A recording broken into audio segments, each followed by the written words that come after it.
స్వామి దివ్య కరుణ. ఈ సకల బ్రహ్మాండంలో వెంకటాద్రికి సాటి వచ్చే స్థానమే లేదు. ఇది అక్షర సత్యం.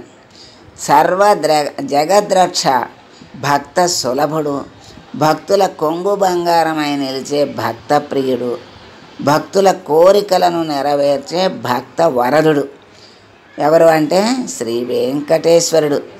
భగవద్భక్తులైన వారికి అన్నిటికీ కూడా వినాశం ఏర్పడదని సాక్షాత్తు భగవంతుడే చెప్పాడు. శ్రీనివాసుడు భక్తవాత్సల్యమూర్తి.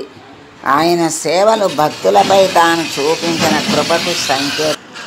స్వామి గర్భగుడి గడప కులశేఖరాళ్వార్ల రూపం.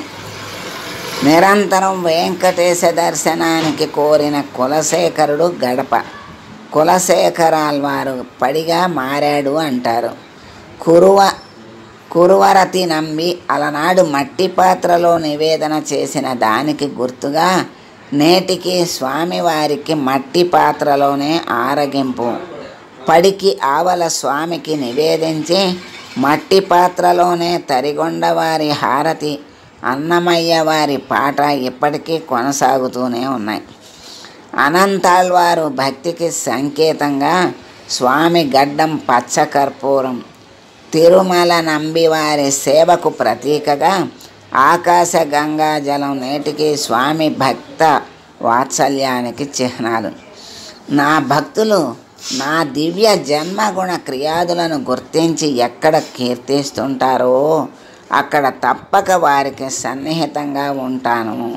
నన్ను కీర్తించే భక్తులు చెంత ఉన్నంత స్థిరంగా వైకుంఠంలోనూ యోగేశ్వరుల హృదయాల్లోనూ కూడా ఉండను అంటున్నాడు ఆ ఆపద మొక్కులవాడు. నా భక్తులు దివ్య జన్మ గుణ క్రియాదులను గుర్తించి ఎక్కడ కీర్తిస్తుంటారో అక్కడ తప్పకుండా వారికి సన్నిహితంగా ఉంటాను, గట్టిగా అక్కడ స్థిరంగా ఉంటాను.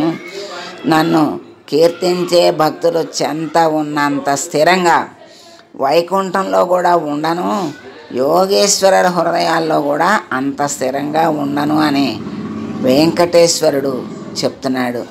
ఆపద మొక్కులవాడు. గోవిందా హరి గోవింద. సర్వం శ్రీకృష్ణార్పణమస్తు. లోకా సమస్తా సుఖినో భవంతు.